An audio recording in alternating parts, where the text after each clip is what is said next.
Hello and welcome. My name is Matthew Gelbart. I'm the chair of the Department of Art History and Music at Fordham University. And on behalf of the department, I want to welcome you to the first of our panels in the series Black Voices, Classical Music, where we will speak with distinguished guests about questions of Black representation in the genre or repertoire that we call classical music. I'm a historian, a music historian whose research involves questions of how we categorize music into genres stylistically and ideologically. And I'm joined as a moderator today by my colleagues, Angelina Tallaj, who is an ethnomusicologist whose work focuses on race and identity in Dominican music, both in the DR and in the Dominican diaspora, and Marlon Daniel, a conductor who leads our orchestral ensembles on both campuses.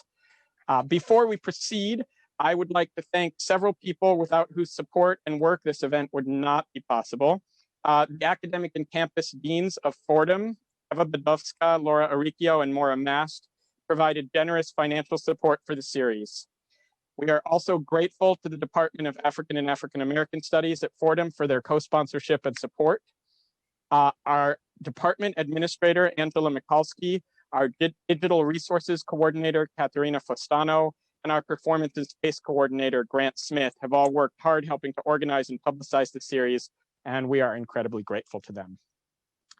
And now, without further ado, I would like to introduce our panelists. Our first panelist is Janae Bridges. She is a mezzo-soprano, hailed as a rising star by the Los Angeles Times. She made her debut at the Metropolitan Opera in 2019 and was scheduled to star in the title role of their production of Carmen in 2020. While COVID has put that live production on hold, she's hardly been idle during that time. She's performed with Gustavo Dudamel and the Los Angeles Philharmonic at the Hollywood Bowl, and recently made her debut with the Dutch National Opera. She's also been actively engaged in conversations about inclusion and racial justice in the performing arts, having recently led a highly successful panel on race and inequality in opera with the Los Angeles Opera that drew international acclaim. And we'll watch a little half-minute clip of Janae Bridges performing.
Our second panelist is clarinetist Anthony McGill. He is currently principal clarinet of the New York Philharmonic, that orchestra's first African-American principal player. He also maintains a dynamic international solo and chamber music career on the side. His playing has been acclaimed as brilliant, penetrating, and rich by the New York Times. He serves as an ardent advocate for helping music education reach underserved communities and for addressing issues of diversity, equity, and inclusion in classical music. And he was honored to take part in the inauguration and play at President Barack Obama's inauguration, premiering a piece for the occasion by John Williams alongside Itzhak Perlman, Yo-Yo Ma, and Gabriela Montero. So we'll watch a short clip of Anthony McGill performing.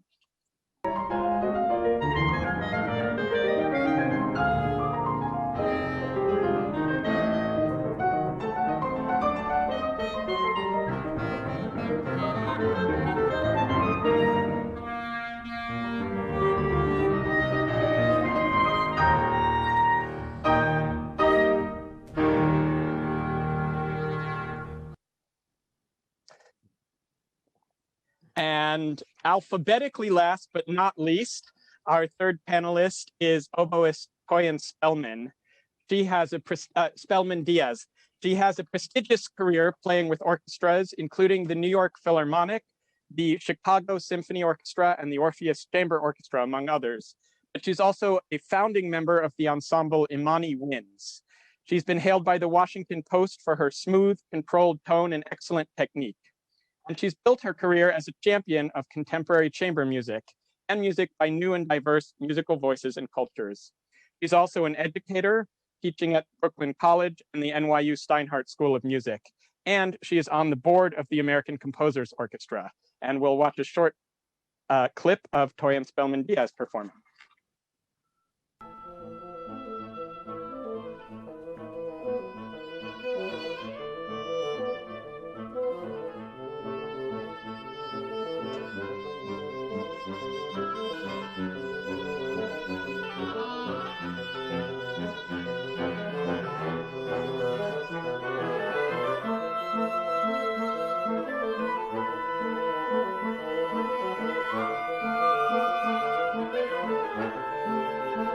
Thank you all so much for being here. Shall we begin? We are going to share between the moderators, take turns asking questions, but also, they go more free form at some point. And then for today's event, Angelina has volunteered to present the audience questions collated from the Q&A function. So we'll try to leave some time for questions at the end. And actually, I'm going to pass it off to Angelina to start us off with the first question for the panelists. So for the audience, you can actually put your questions in the Q&A. You don't have to wait until the end. As you think of questions, you can add it there, and then I'll save the questions for the end. But the first question we want to ask you is if you could talk a little bit about your path to becoming a classical musician. And maybe we go to Janae first. Okay, hi everyone. I'm happy to be here. My path to classical music. So I grew up playing the piano from a very young age, classically. So classical music was always in my world in that way. Singing didn't come until my senior year in high school, which is a little late. But I was in, long story short, I was in the choir, in the high school choir, and my teacher suggested that I start to study privately because she noticed that I had a natural gift. So I said, what the heck? As if my schedule isn't crazy enough with sports and everything, but I'll add one more thing. So I decided, I started taking private vocal lessons, and I absolutely fell in love. Ended up turning down my basketball scholarships and auditioned for conservatories around the country. And I went to Manhattan School of Music, which I share that alma mater with Marlon Daniel. And Toyin. Yeah, there for 4 years. I really was extremely green. I had no idea what I was doing, actually. But I dove right in. New York was my playground. So, was at the Met, Carnegie Hall. And I mean, a little bit over 10 years later, I'm still doing it. It's working out so far. So that's kind of a very quick story about my path to classical music. That's a very inspiring story. Would you want to go next, Anthony? Sure. Hi, everybody. I just want to thank you for having me and having us. Matthew and Marlon, thanks for reaching out about this. My story starts in Chicago. I grew up in an artistic household on the South Side. My two parents were visual artists when they met in Teachers College in Chicago. And so we had an art-filled home, and my mom was a dancer as well. So that's where the music and movement came into our lives, and her love of all things music and choreography and everything. That's kind of where the musical part happened. And for me, one of the biggest determining factors in my life was watching my brother, my older brother Damari, who's the principal flutist of the Seattle Symphony, was watching him on his journey when I was like 3 or 4 years old, watching him practice. And then as we got older, watching him develop into the amazing musician he was at a very young age. And I just wanted to follow in his path. So that's a little bit of my story. I kind of started off at a community music program in Chicago called the Merit School of Music, where I really started to get my my fingers and my heart and my spirit into music. And from there, I just fell in love with the whole thing. So. Toyin? Okay. I just love hearing you all's stories on how it's so different, how the two of you came to it. I think we all have our individual paths, and it all comes down to love.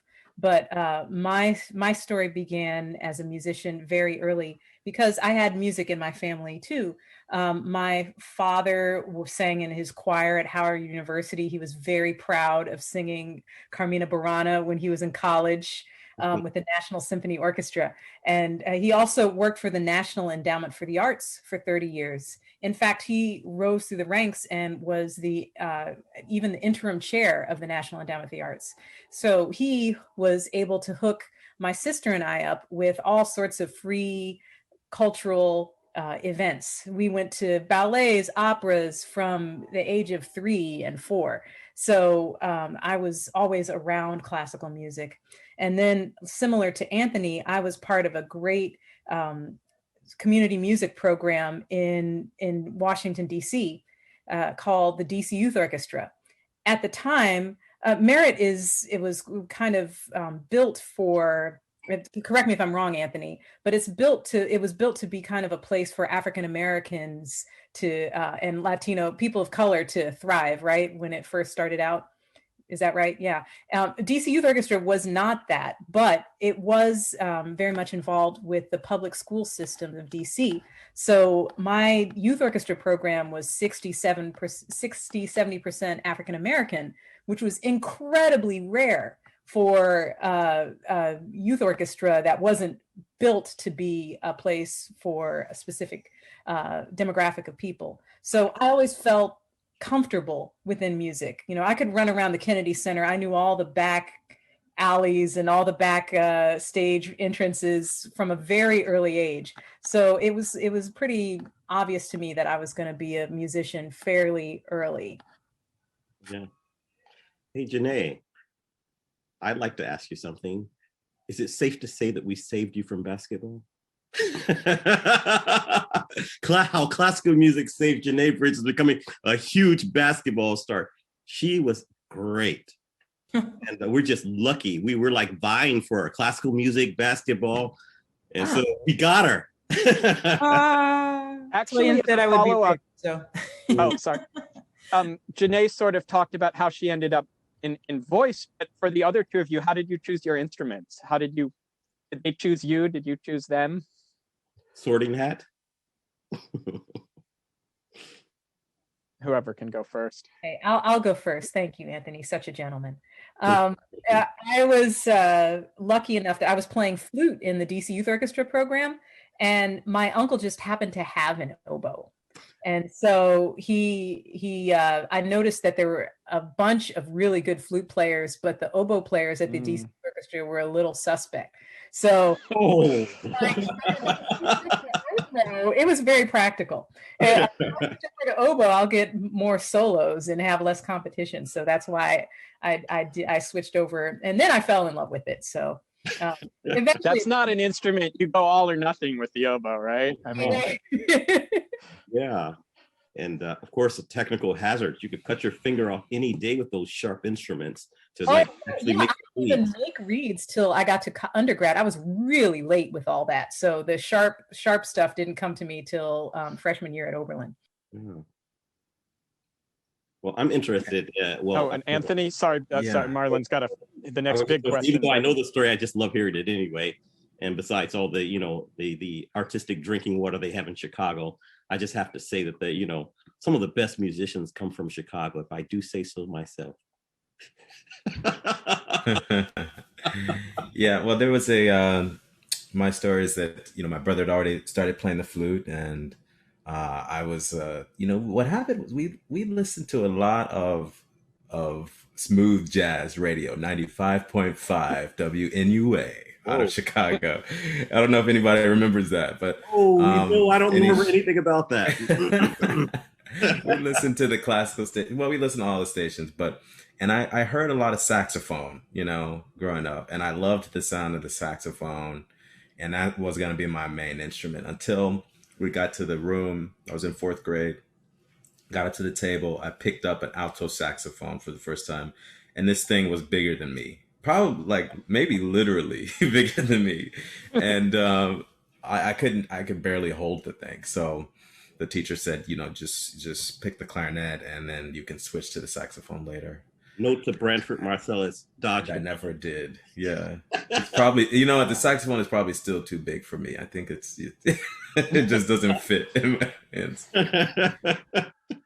So Marlon has our next big question, I think. Oh, well, yeah. Well, I'll just jump right in here. And basically, why we do these series and conferences and, and talks, because we actually want to have greater exposure, reach out to more people, and to show how people of color are in classical music and how they are developing in classical music and what their place are.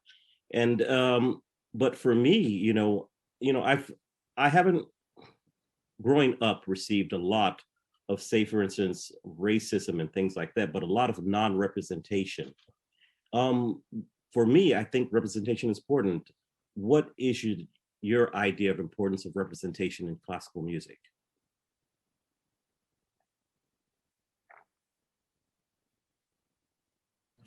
You want to? Can we go in ahead, reverse? If someone wants to start off, or we can go in reverse order from. That's a loaded question there, I know. But how I think it's very important. What do you guys think?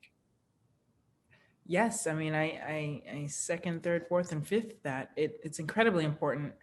I forgot to mention that I'm originally from Seattle, Washington, so Pacific Northwest representing.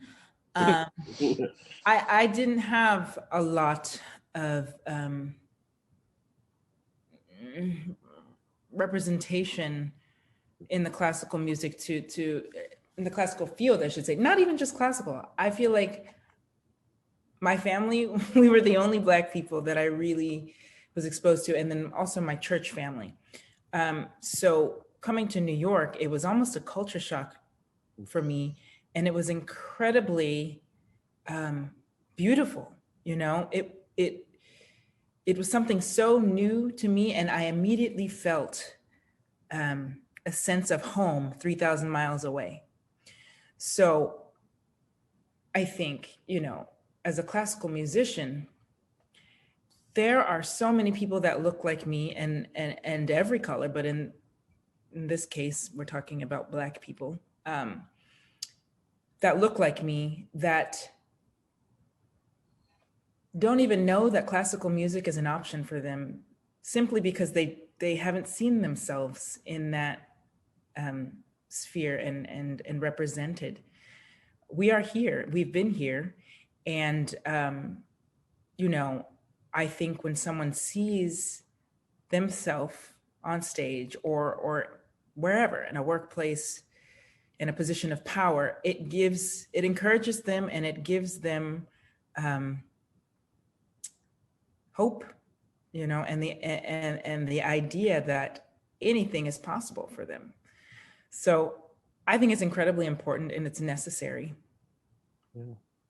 Positive role models. Yeah. And I think for our generation, there was not a lot of just a lot of role models. I guess when they were there, they were positive, like Jesse Norman for you, Kathleen Battle, those were before, conductor. I didn't have too many. And for clarinetist or oboist, who was there? How did you, what do you think about, now that I consider you all like role models? I mean, How do you feel about that, Anthony? Yeah, so it was interesting with the kind of time I grew up in and the moment I grew up in. You know, sometimes we say we are a product of our environments, and so you know, outside of the house, you know, the environment was seemingly one thing. Just growing up on the south side of Chicago with all of that, all of the connotations of what that is. But what was interesting about how I feel very grateful that I was lucky to be a part of this particular moment in time and who we happened to, the school my brother happened to go to, the teachers we happened to have around in the neighborhood that were Black and were representative. And so I'll start there just a little bit. I'll try not to go on too long just for time. But one of my earliest conductors was a man named Barry Elmore, who was the music teacher at this school. One of my brother's first schools, my first school's Poe Classical School on the South Side. And Barry Elmore, Mr. Elmore started a group called the Chicago Teen Ensemble with some of his students.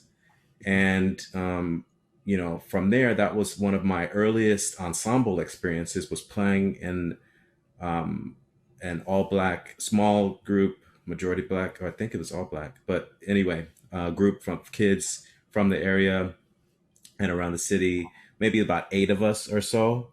And these were all teenagers or preteens. I was the youngest of the group, and we would go around the churches and perform and venues around the city and play arrangements that he did as the conductor. And so I got to see my big brother and his friends and his classmates. You know, they were really cool and older and taller and more, you know, better looking and all this stuff. And they were playing, I was playing music with them and getting opportunity to solo as a young 10-year-old, playing with the instrument in my hand for like a year. Those are some of my earliest experiences playing music. So it was very normalized for me. And so I was able, because of that representation right there, I was able to do things that I'm not sure I would have been able to do, at least at that young age. You know, I would have probably found my way to music, but that helped. Another thing that helped was having, you know, my first youth orchestra conductor, music director, in what I consider, it was like considered like, you know, that was my first professional experience in a big orchestra, was with Michael Morgan as my conductor and leader and music director. So this was also a Black man. And so it was a powerful thing for me to have that, to have my brother, to have Barry Elmore, all of the folks in the teen ensemble, who most of whom are in touch to this day, you know, and have them be a part of my extended musical family, even though the environments I was in, just at large, and as I got older and into the professional world, were majority white, centered white in general. And so I felt like this was a part of who I was, like just being in music.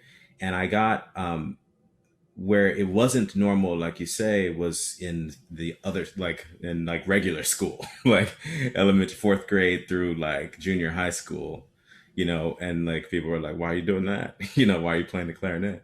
And so, but yeah, as far as that community goes, I was lucky that I had that, and I had a view of my brother. The last thing is that I saw my brother playing solo, like performing solo with the Chicago Symphony when he was like 15 years old, 16 years old, as a winner of the Illinois Young Performers Competition. So that was kind of like what I saw growing up. And that's why I think it's really important.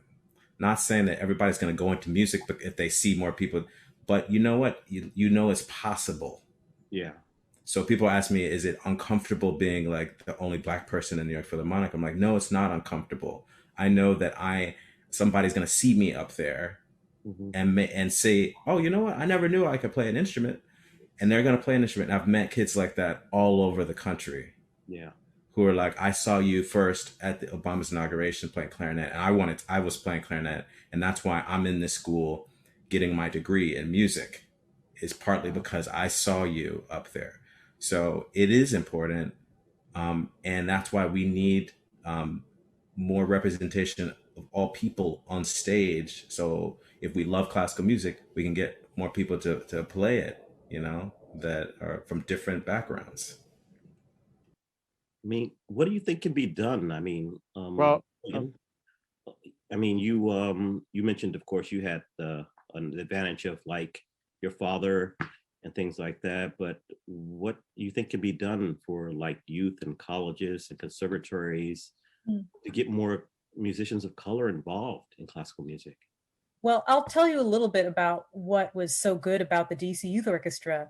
I mentioned that the orchestra itself, or the orchestras themselves, because they had graduated levels, they were about 70% African American, maybe 15% Latinx. So, and then, but all the teachers, and a lot of the teachers were African American as well. As Anthony saying, we had Black conductors, we had a Black bass teacher, all these, we had representation on all the levels. The administrators, some of the administrators were African American as well, and Latinx.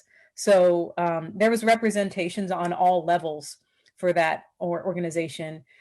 But also the teachers who were not people of color, it didn't feel awkward to talk to them. They were just as supportive as the African American and Latinx administrators and teachers. And so it was a nurturing environment. I think we've talked about this. We were talking about diversity, equity, and inclusion. And now one of the new things we talk about is belonging.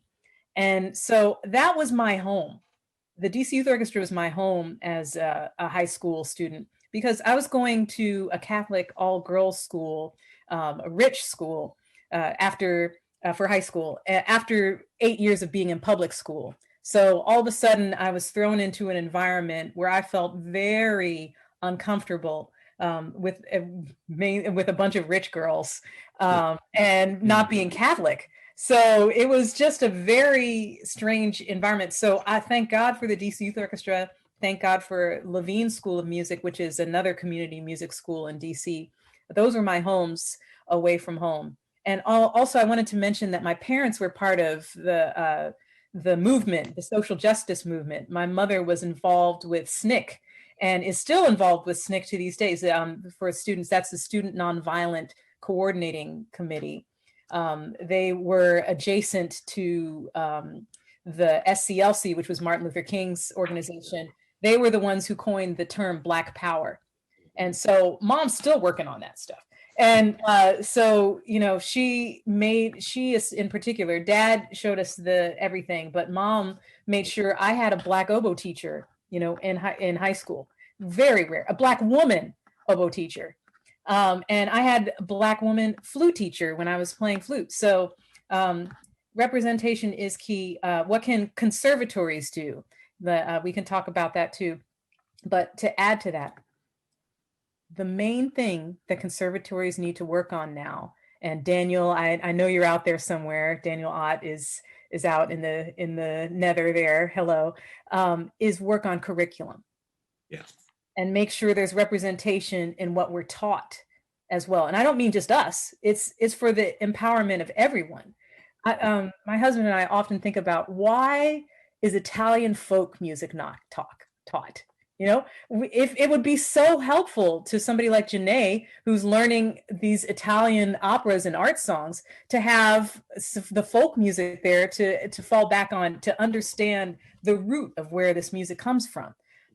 Why is African jazz not, or jazz? I think jazz harmony is so much better than classical harmony. They will learn some stuff that I have no idea about. Jazz ear training is amazing. So, I think there's ways to improve and to have everybody have a seat at the curriculum table. But that's where the next step is. I think now people are bringing in to schools more people of color for faculty and as administrators too. But that's the next step. Mm-hmm. Yeah, very. Did anybody want to follow? Any of the other panelists want to follow up on that, or if not, I have a a follow-up question. I mean, we can circle back to topics. Yeah. So you've all talked about these very positive role models and representation.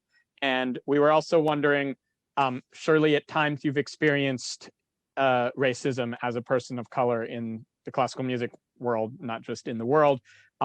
How explicit or subtle have those things be? And you know, what small and large things happen the way that the classical music world is set up, whether they're, you know, microaggressions or rarer, probably very direct and explicit racist incidents.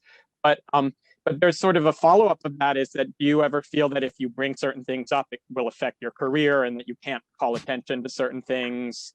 And so that that's our next sort of question for you.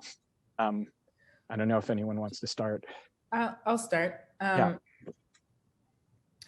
Well, to answer your question, yes, I've experienced racism subtly and overtly. I personally, and this might sound crazy, but I never have really allowed myself to be a participant in that problem, because it's actually not my problem. And so I've probably been, you know, a recipient of racism much more than I've known, because I really don't, my mind doesn't even go there. It's not the first thing, you know, I don't walk in the room saying, I'm a Black woman, who's going to be racist to me today? So, you know, of course I've experienced it, but you pick your battles, you know, and as a younger singer, I would have never spoken up. And now I sometimes do, and I sometimes don't. It really depends on, first of all, where I am at in that moment. And if I have the time for it, because I usually just don't, you know.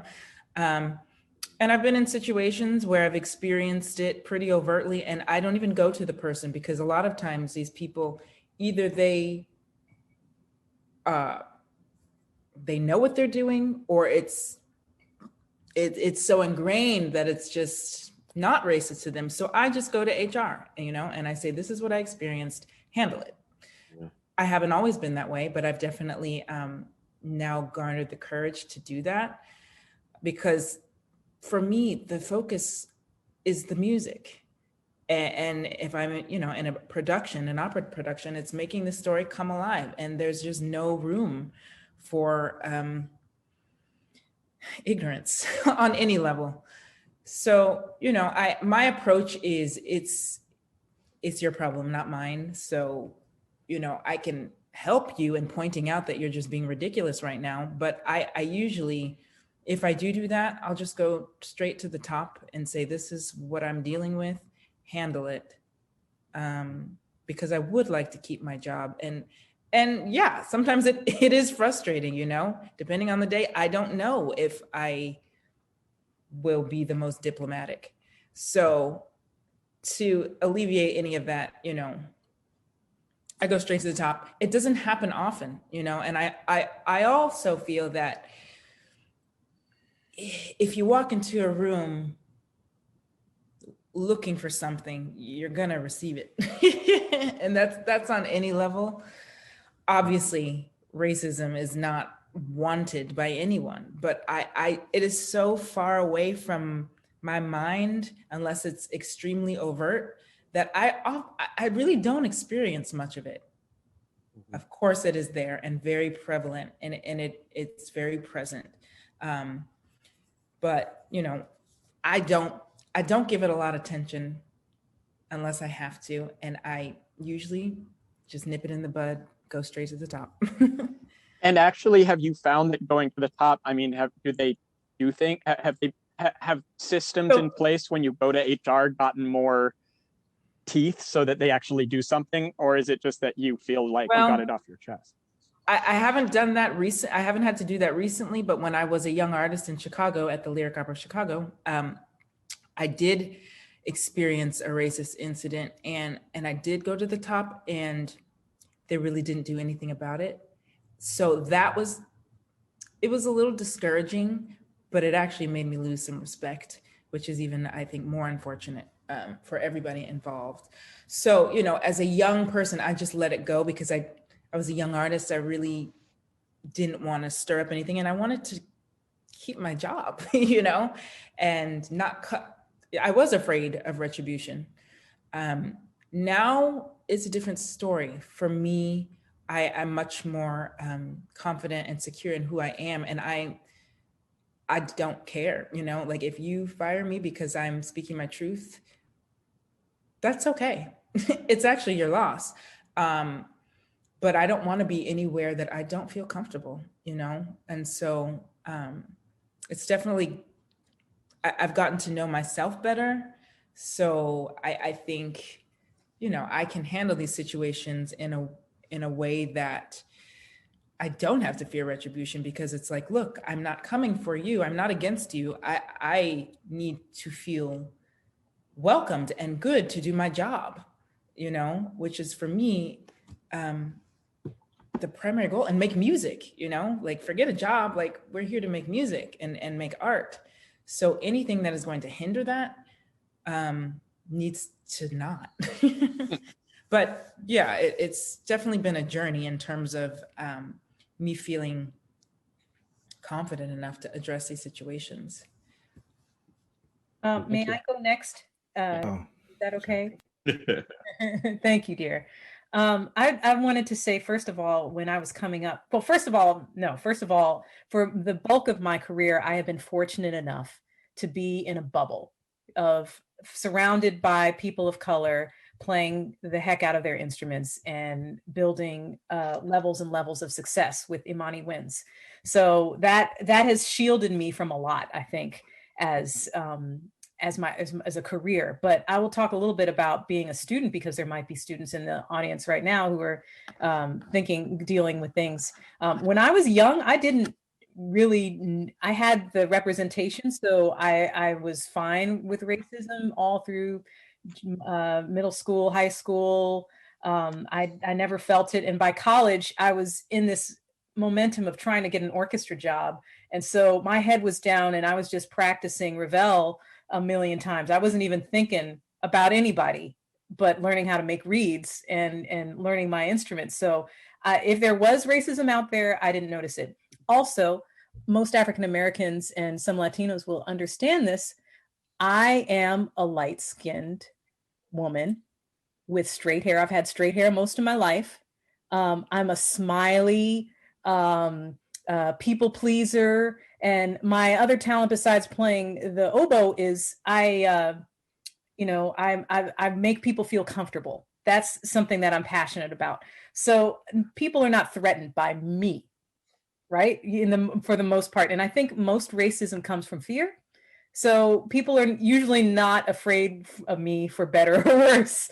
That has its drawbacks too.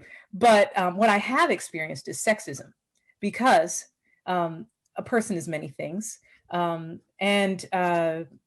I'm a straight woman, and so when I was coming out of school, I had some experiences that were not cool, because I was seen as the exotic one, and people, like I said, I'm nice, and for better or for worse, and I make people feel comfortable, so they felt like they could say things to me as a young lady that were probably a little off color. And like Janae said, I wasn't very comfortable bringing that up when I was younger, because like I said, that's not my person. I was just I still am I want people to be happy. I don't want to cause conflict a lot of times. So that's where I felt something. But that experience is not everybody's experience. Marlon, you as a slightly darker skinned fellow, a man, Anthony as a man, I think that's an entirely different thing. And then there's mental health. Like if somebody is African American and has some sort of mental health issues, I knew some incredibly talented people at Oberlin who left classical music, absolutely, because they were not, the teachers didn't know how to handle their talent and the way their brains worked. Especially as an African American person with mental health conditions. So I think people run a gamut is what I'm getting at here. People have a gamut of experiences. Anthony too, I'm sure, has an entirely different set of situations because of what he looks like, his beautiful deep voice. Like all of these things probably brought something to the table that I was lucky enough not to experience. And I just wanted to add. Oh, sorry. Oh, sorry. No, I was just saying. No, I just wanted to add that I'm glad, Toyin, that you brought up being light-skinned, because colorism it's so real, and it's just sad. We all have our different stories, but it's like, I don't know if you'd call it racism, but it's colorism. And so that is something that is also deeply embedded, whether you realize it or not, Yes. And I always, often in these conversations amongst my friends, I prompt them to ask themselves, do you feel more comfortable around a certain color Black person? And they think about it and they're like, well, maybe, yeah. And so it's just like, these are the questions that I think white people have to ask themselves. Be really honest about this, because it is so ingrained that you don't know why you feel more comfortable around someone over the other, but it's there. And I feel like the quicker you can acknowledge that in yourself and in ourselves, the quicker we can get rid of this, so thanks for bringing that up. I think you might want to move on, but no, you should have a response to this question. To speak to this a little bit, I could go on forever, but what's interesting is that I think it's interesting to acknowledge that racism is everywhere. So the structures that I grew up in Chicago as a segregated city is racism in its structure. The fact that, like, the reason, the term white supremacy is a thing is because of the way cities are structured, the way our whole country was founded. And all of these things exist, whether or not somebody calls me like out of my name or not. So sometimes the asking of the Black people in the room, have you experienced racism within classical music or within your life, is almost like irrelevant, because racism is more insidious than that. It exists whether I want to or not. So I encountered it because I'm from the South Side of Chicago. And so I would go to the more northern side of Chicago, downtown, to go for lessons. And a lot of my colleagues and my friends were from the northern white, richer suburbs and Asian suburbs. Mm-hmm. And so racism reared its head like that. And so even if there were 4 people in my life, I could say, have a couple different stories about some people that were overtly racist to me directly. I think racism exists in classical music like it exists everywhere in the world, which is that we don't see it. Yeah. Especially when you're a young kid, because it happens when we're not in the room most of the time. So it happens when we're not around. So I would challenge everyone, if we want to know, like, how do we go forward, is to ask yourselves those questions and to speak out when you see overtly racist behavior, but also ask yourself, are we a part of racist systems? So for instance, why don't we're growing up in youth orchestras and we see, like, I'll just use an example, not to personalize everything, but we grow up in youth orchestras with like lots of Asian kids playing instruments and white kids playing instruments. Why aren't we studying Asian composers? Why don't we learn about any Asian artists, you know, that compose, that write music, that, you know, this, especially in today's time where we have a lot of anti-Asian violence going on and anti-Asian, anti-Black violence going on, we need to ask ourselves these questions too. Like, the classical music's problem is not just, it's the world's problem. Yeah. So if we want to look at like what we can do, sometimes I can tell a bunch of stories that make you feel sorry for me. Like, oh, you experienced that or somebody, but that's not what we really want. I think you want to be able to say, if no Black person is in the room and you have to make a decision about something, if you have to make a decision about what you program, who you hire, who you're looking to do something interesting with, are you considering somebody with a face that is a different color than you? And this is where racism exists in its more unidentifiable form. And I think it becomes much more hurtful in that way, in the belonging aspect of it, than in someone saying, you know, calling me out of my name, which has happened a couple times. But, you know, I have grown up with all of, you know, a lot of my closest, as they say, all of my closest friends are white people. You know, so like, I mean, like literally, and Black people too. People are good. It's so how do you get past racism if people are good that you encounter? That means it exists whether or not people do things to each other that are hurtful. It exists because of the structures that our world is based on, and the things that we can't see cause these inequities in the world and in society and on our stages. And that's what we need to look at. Yeah. Yeah. Thank you. And I mean, I think we have some follow-up questions that actually deal with those systemic questions, like about the very idea of classical music and its, you know, the way that in some ways it's seen as it's rooted in European culture and stuff. And so, you know, I'm going to pass off to Angelina to follow up with a couple questions along those lines, because they're very much a part of the question of the system. So I grew up in the Dominican Republic. I came here when I was 19. I'm a classically trained pianist. So I have kind of like a double question. When I lived in the Dominican Republic, classical repertoire was imposed on me. Like I actually wasn't allowed to play Dominican repertoire because I had, you know, it was imposed on me because that was going to be the way that I was going to progress. But then when I came to the US, even with colorism and all, I'm pretty light skinned, I was expected to play the classical repertoire a certain way. Like people would make remarks about expectations about playing passionately or this or that. I'm curious if that has happened to you. First, if you feel like the classical repertoire was somehow imposed on you. And second, if you have been expected to perform in a certain way.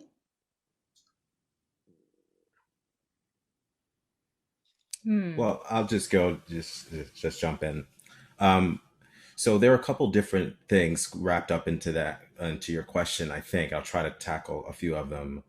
So there are certain stylistic structures, and you could call them requirements, that are in classical music and classical music traditions that are stylistic, meaning how do you play this phrase, right? Mm-hmm.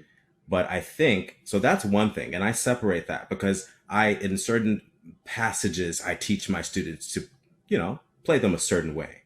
And to get into a lot of American orchestras, you have to play these things a certain way. So that's one thing. Let's separate that from anything overtly. I'll separate it. It's hard to separate it from anything overtly cultural or political, because it's steeped in that. But then there's the other thing, which I think is what you're getting at, which is something a little bit more dangerous that I have encountered, which is people's expectations put on you because of who you are and who they think you are and what they think you should be good at doing or not good at doing based on your background and your genetic makeup, which I disagree with completely. So those are two separate things. But yeah, that is part of the discussion as far as, me playing a Mozart concerto and one person coming up to me and saying, you play that like you're playing jazz in a negative way. I would be like, oh, thank you. Thanks. That's really nice. Wow, that's, but you know what I'm saying? So that's the people that where they place nationalism and racial identities onto music and into music and make you believe and the world believe that because you are not of that ethnicity that you can't play that music. And that's actually a serious problem because that actually does exist. But I just have an opinion about stylistic things that music itself can be separated from those human things that we put on the notes themselves, if that kind of makes sense. I don't know if that answers your question, Yeah, it makes but sense. those are some of my experiences that I think it's okay to learn some of the stylistic things that come from maybe a European tradition or this tradition or whatever, but whether or not you think I can't do that or I should do it a certain way because of that in particular, that this nationality is better than another. That's why you should do it that way. And that's what we're taught sometimes. I could talk about that forever, but I would like to hear from the other panelists. Yeah, I mean, everything Anthony said, I definitely experienced that very often. And I experienced it a lot when I auditioned as a young singer. I would have my list of 5 arias or 6, and I would purposefully not program Carmen, actually, or anything from Porgy and Bess. Not that there's really anything I would sing in that, but anything. I would purposely not program anything where people would make an assumption. And so I often experience, well, I know it's not on your list, but do you have Carmen, or do you have anything from Porgy and Bess, or do you have a spiritual? And it's just like, no. I mean, I do, but I'm not going to present that because I'm auditioning for a Strauss role right now. So unless you intend to offer me a Carmen along with, what I'm auditioning for now, then or if you have me in mind for the future. But these subtle racist intentions, frankly, are very, very prevalent, and it's a big problem. It's a big problem. I've also experienced, I've sung in Germany a lot, and the fans, they just say whatever they want, or not fans, but the opera goers and supporters, they just say any and everything. And I've had to learn just to not take it in. But whenever I'm in Germany, they often say, wow, you just really sing in German so well. How do you do this? And it's like, well, I'm kind of a professional opera singer, and I've studied for many years. And for me, I don't feel like I'm impersonating in a way, because I put my everything into it. It's my passion, and I truly enjoy experiencing different cultures. And I feel like I'm very lucky to be able to be an ambassador of cultures, because I dive in and I learn everything. I mean, I was singing Suzuki and Madame Butterfly once, and I went to Japan because I wanted to study geishas, not Americans pretending to be geishas or like operatic geishas, but real geishas. So I honestly don't feel like I'm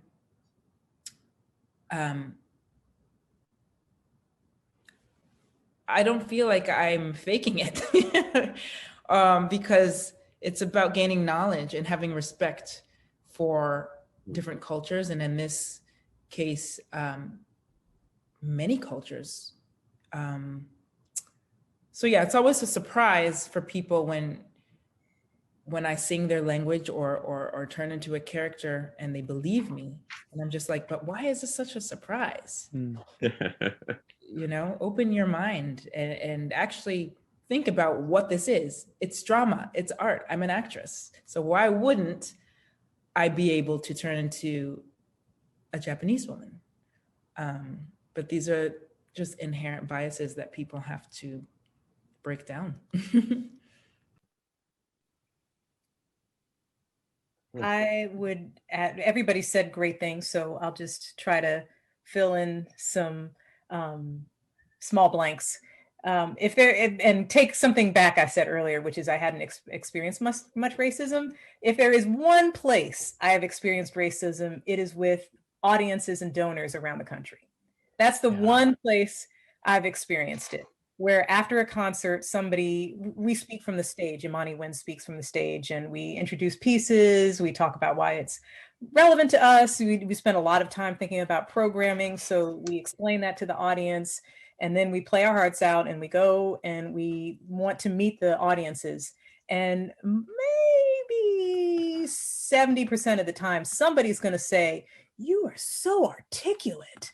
That's one of the ones that I hear most often. Or sometimes reviewers, that's another type of audience, right? They say things, I don't know if Janae and Anthony, you've experienced this, or Marlon, they say things like it was raw, or it was overly emotional, you know, like those kinds of things. Like you were saying, Angelina, those are the types of things I've heard.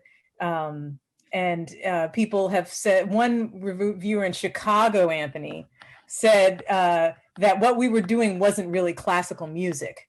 So, you know, it was, you know, and, you know, sorry, Chicago. So that's one thing. That's where racism has come. And I think it's because classical music culture is one of elitism. And so elitism is another sly word for racism in some ways. There's a lot of elitism that is not that, but that's part of it. Another thing I wanted to point out is in my travels around the world, I have worked with many students. And like you were saying, Angelina, in Brazil, they're not playing music by Brazil. Students are not playing music by Brazilian composers. In China, they're not playing music by, sometimes they are, but usually it's the European standard that is what is looked to. The European music is what is looked to.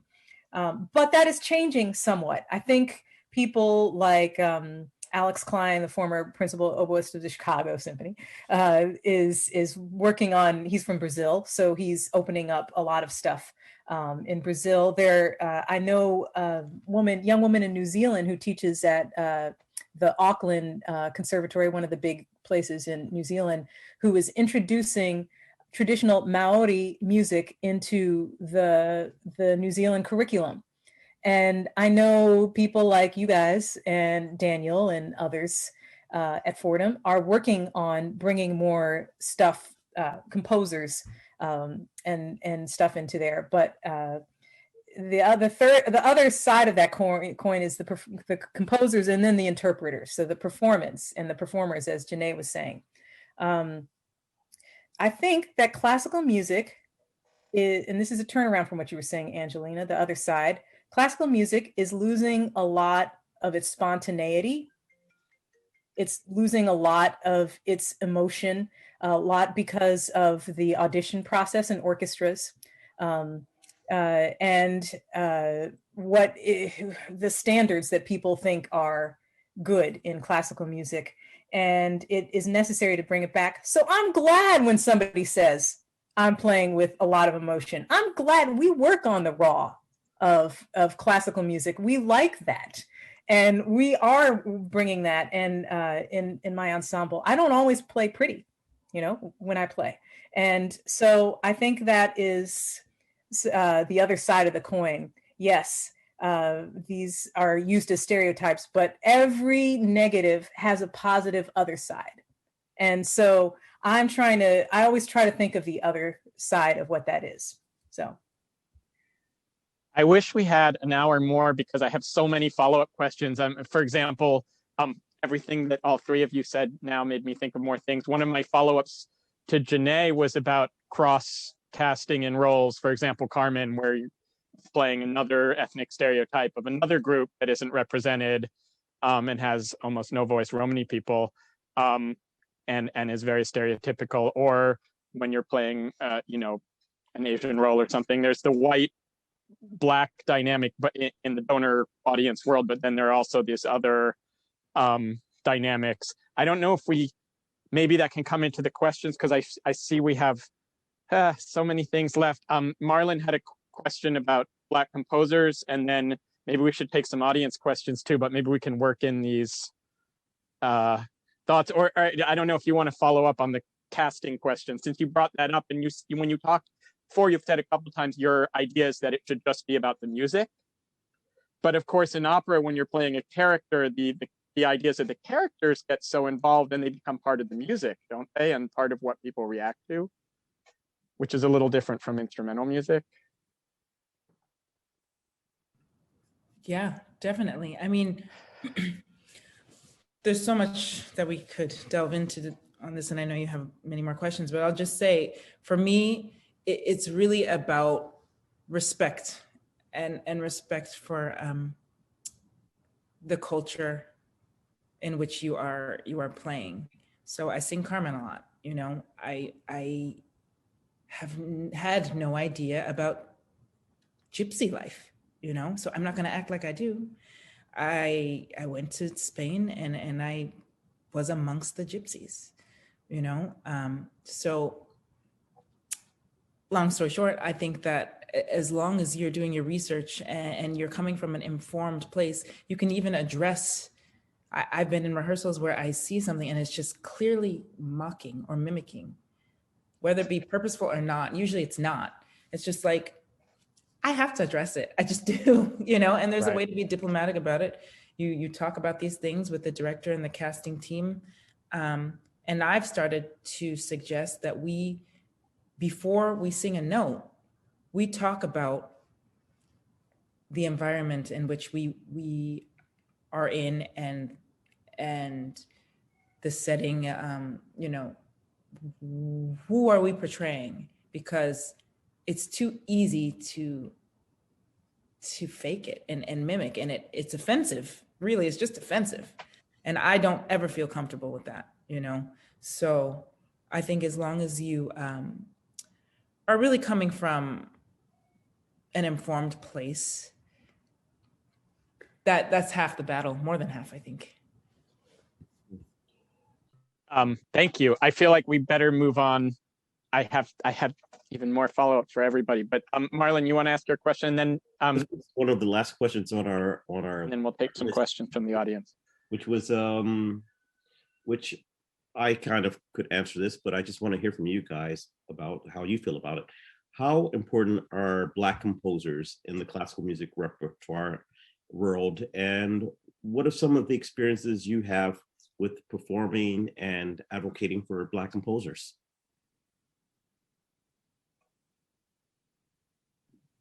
I guess I'll go first. I'm lucky enough to be in an ensemble where two of our members were Black composers. So they are very important to me. And I think music by Black composers there have been Black composers since the codification of classical music into the repertoire that it is now. So they've been there. Like Janae said earlier, we've been here and they will continue to be here. And I think a lot of people are now programming music by African-American composers in orchestras, in chamber music ensembles, in operas. My buddy and former flutist Valerie Coleman is now writing an opera for the Met. And so, which is incredible. Yes, incredible. Valerie's great. It is incredible. However, I made sure Matthew mentioned that I'm on the board of the American Composers Orchestra, which I'm very proud of. And so one of the things I want to make sure happens while I'm at the ACO American Composers Orchestra is we look at every one of those words. American, what does that mean? Because I think it's meant white. With a little bit of people of color sprinkled in for a long time. So let's look, and it means US when it shouldn't just mean US. So that's one thing. The composers, I think that's a thing too. Like Imani Winds plays a lot of music that is not written by composers of the classical idiom. So we have done a lot of music by jazz musicians. We've done a lot of music by people from all over the world. And I think classical music needs more of that. The more infusion, the more inspiration it gets from not just repeating the same gosh darn stuff over and over again, the better we're doing. Yeah. And then there's orchestra, ACO. Like, what is an orchestra really? Yeah. You know, and how can it be changed? And what does it look like?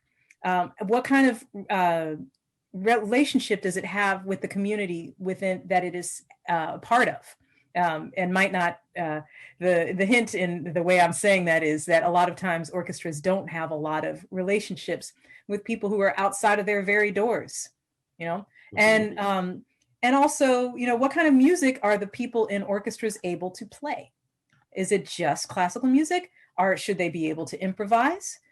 Should an opera singer need to scat? I don't know, but I don't think so. I just think it's time to start questioning these things. it's not that I want Janae to start scatting immediately, like right now, go 1, 2, 3, 4. But I do. I freaking love to hear it, but I'm not gonna. You know, it's not on all Black people to do this, right? I don't. You know, I think it's important for all of us to explore the types of ways that music is made, because that makes even our Beethoven better.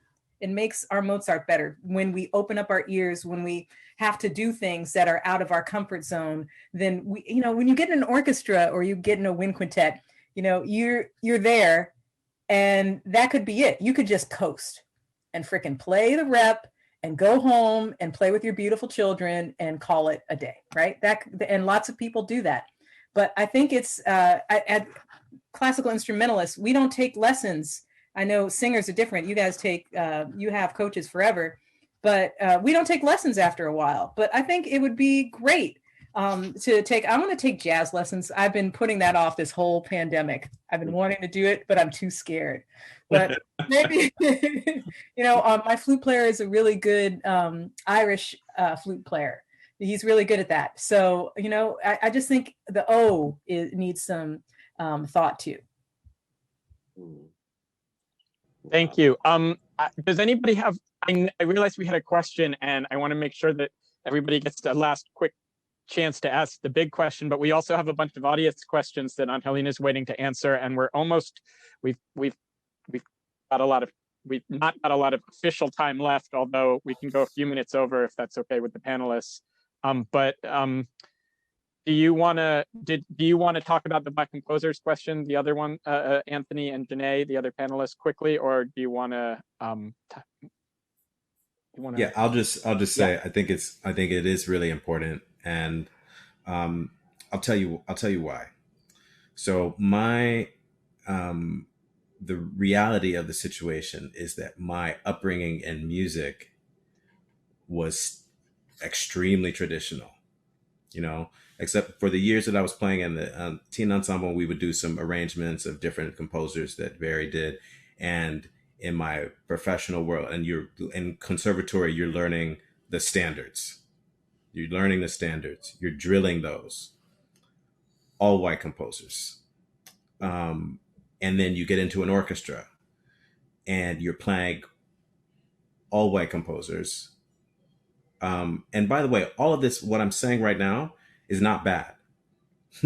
What I'm saying is that if we look at exclusion, if we look at like what was not included into that education, into that system of training that we've for the last however many years, we've trained musicians to just do that. That what happens is that I was talking to someone about this recently, you end up on a diet that is not nourished by all of the food groups.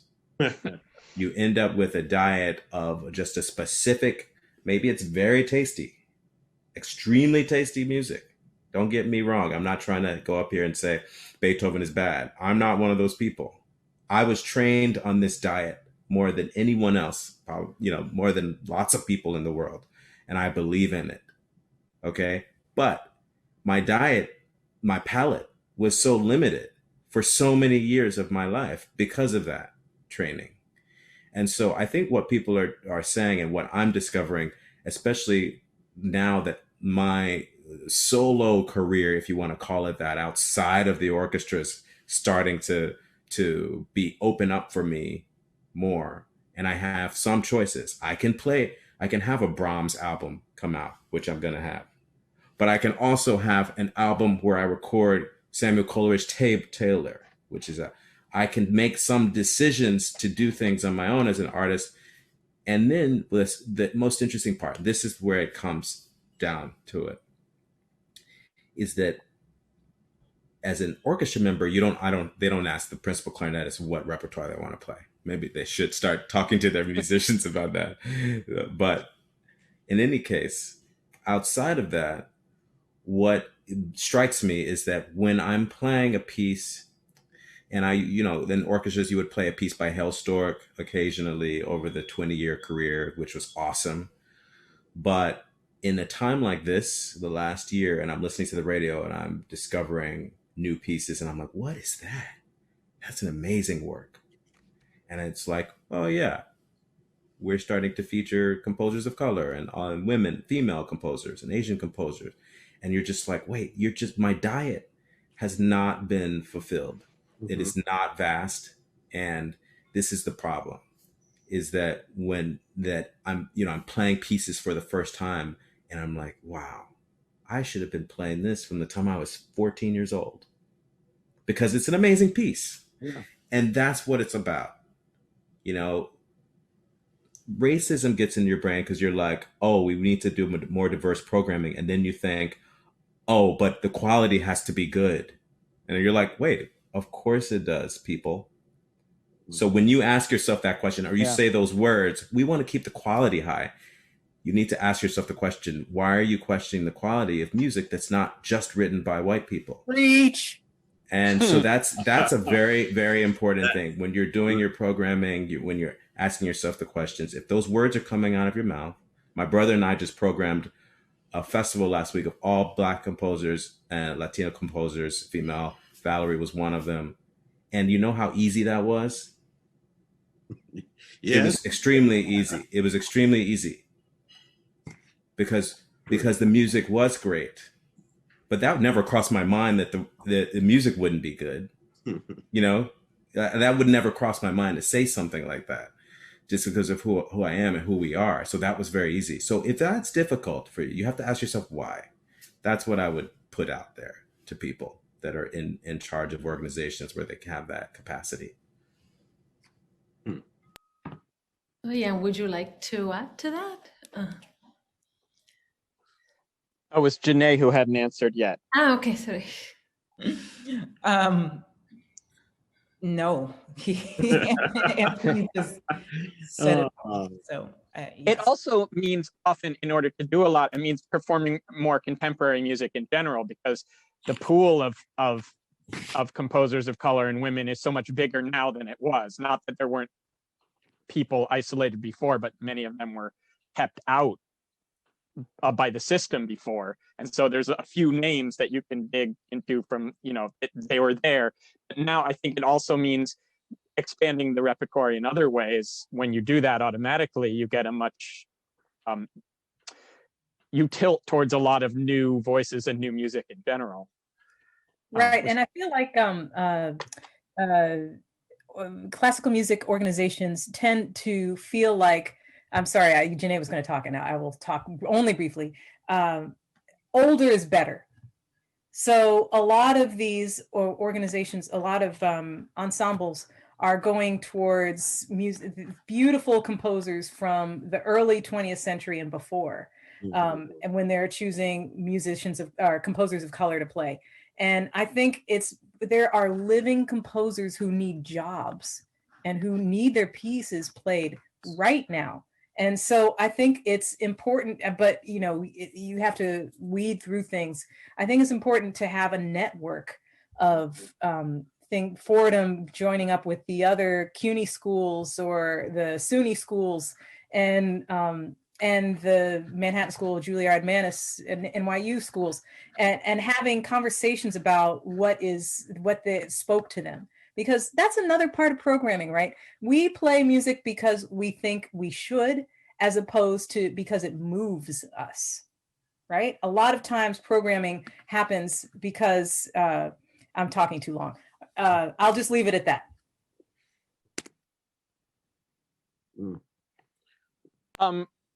Angelina? Should we move to the audience questions? Angelina has a bunch, and I think we should have a hard stop at 7, just to respect everybody's time, but that leaves us about time for a few questions quickly.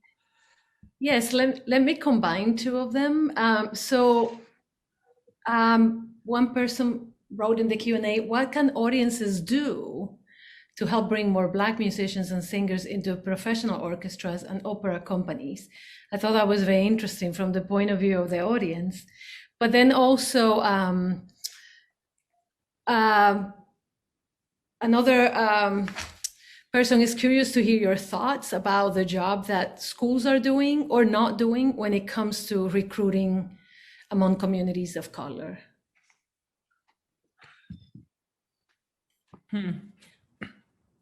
I don't know if I have the answer for the audience question. So I'm gonna actually skip that one and leave it for Anthony or Toyin, sorry. But I think for schools, I've been in conversation with a few institutions, and I've heard so many different perspectives. And one that I am hearing a lot actually is, well, this just feels like tokenism, and we're just wanting to recruit or hire Black people and people of color just to fill a quota. And it's like, this whole idea of tokenism is very interesting because I actually don't really take offense to that. But what is offensive is that tokenism, like the implication is that people are inferior.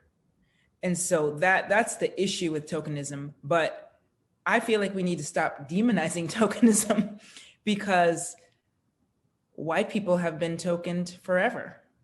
We just don't call it that because we don't associate it with inferiority. So I really think that, now is the time to be intentional about hiring and recruiting Black people and all people, not just Black people. And also acknowledging that we don't have the same playing field. I'm hearing, well, it has to be equal. It has to be equal. 400 years ago, yes. But now that 400 years of craziness has passed, we don't have the same playing field. So equity is what we really need to be talking about. But yeah, that's how I feel, with institutions. They have to be intentional and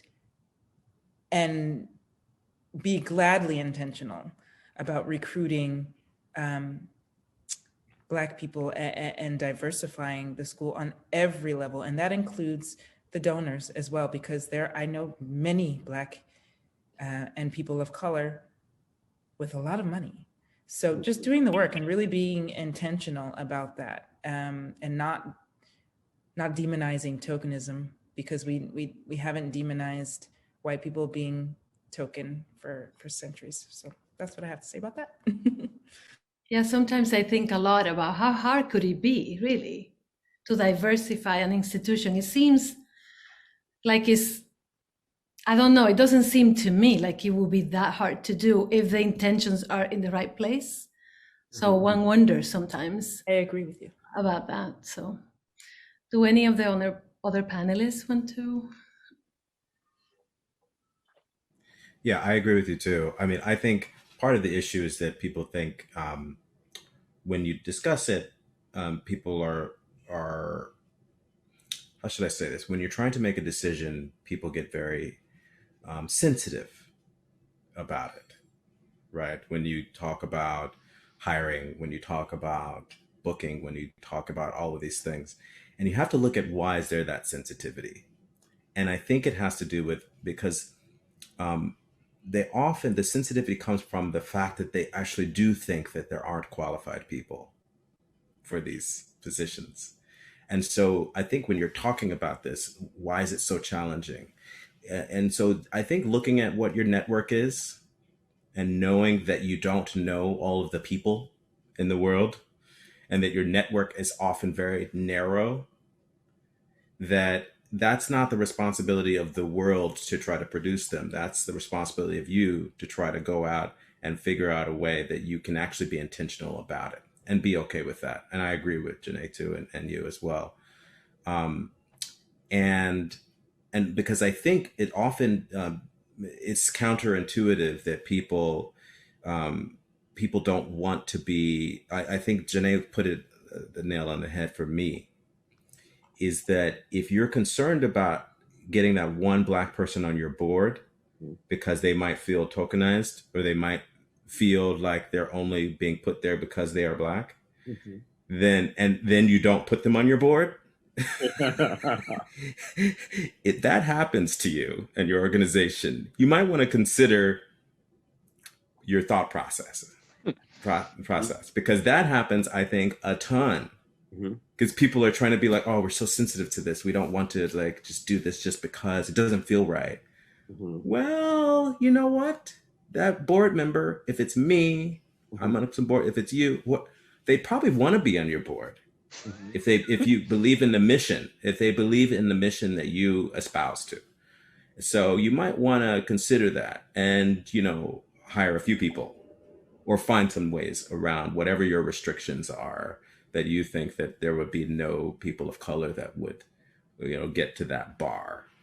I think that's more of a personal issue, than anything else. So you see what I'm trying to say, I think. You are saying it. Sure. Yeah. Okay, real quick.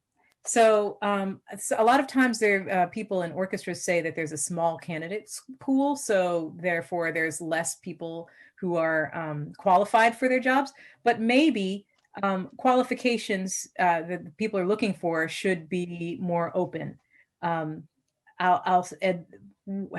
Also, orchestras are a lot of time beholden to the unions in their cities. So they can't, and I think a lot of orchestras nowadays are looking to get more people of color in, and they say that a lot of excuses I'm hearing from my friends in orchestras are, well, my union won't let me just hire anybody. I can't get somebody from out of town to come in and play with my orchestra because the union doesn't want that. But I think the unions are a service organization for musicians. So I think Martin Luther King said, the definition of a person in power is somebody who has the ability to give or take away something. So that applied to the Montgomery bus boycotts, in that people were able to take away bus fares, and they were able to, they had the purchasing power. So they were able to change things in that way. So I think a lot of times when you're looking to have some sort of change happen, you have to think about where your power lies and go with that.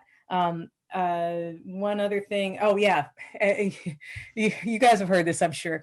A friend of mine plays with a major symphony orchestra. She's a principal player of one of these orchestras. And I asked her, so do you think your orchestra is diverse? And she said, oh yeah, we have many people of color in our orchestra. And so I was looking at their, roster, easy to check that nonsense. So I was looking at their roster. I'm like, I see 2 people in your whole orchestra who are people of color. How are you addressing that? And she said, well, we're going to go off and teach people in the community, like young kids. We're going to give free lessons to everybody. And this is how we're going to approach diversity in our orchestra. And I said, so what about, I have a list of 9 or 10 really excellent Black oboe players who could come into your, and Latinx. I've got them. I've got recordings. I've got their phone numbers. I've got their email. I could give that to you.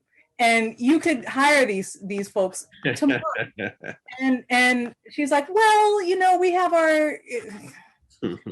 So anyway, that's all. And finally, I think relationships with Black schools, Black organizations are important. If you want to get Black donors, you have to hang out with Black people. If you want to have Latinx audience members, you have to go to Latinx events. You have to be in there and making, you know, it's personal connections. You can't just expect people to come because you program a bunch of pieces by Black composers. That's not going to happen. So that's it. Yeah, I think that goes into the realm of why I see a lot of organizations changing their community outreach to community engagement. There's a big difference, you know, when you a horse by a different name is still a horse, you know. Yeah, well, yeah, yes, but the difference, yes, but the thing is, when you are engaging and not just outreaching, you actually have a stake. Like you were just saying, you have to go to the events, you have to do things, you have to hire people, you have to do more than just sort of like, you know, go there and play a concert and then leave back to your world of we did that. You need to actually be involved. For instance, like an orchestra would go out and do a concert at a school and not have a single, and this is a couple of New York orchestras, a single person of color in the orchestra, but yet you're outreaching to this community, but they see nobody like you themselves in the orchestra. So they're thinking, you know, I mean, I just never forget this, like what I've done, like an outreach type of thing, but I was engaging with the kids. And after I finished, you know, talking and conducting and programming composers of color, Black composers like Saint George and things like that.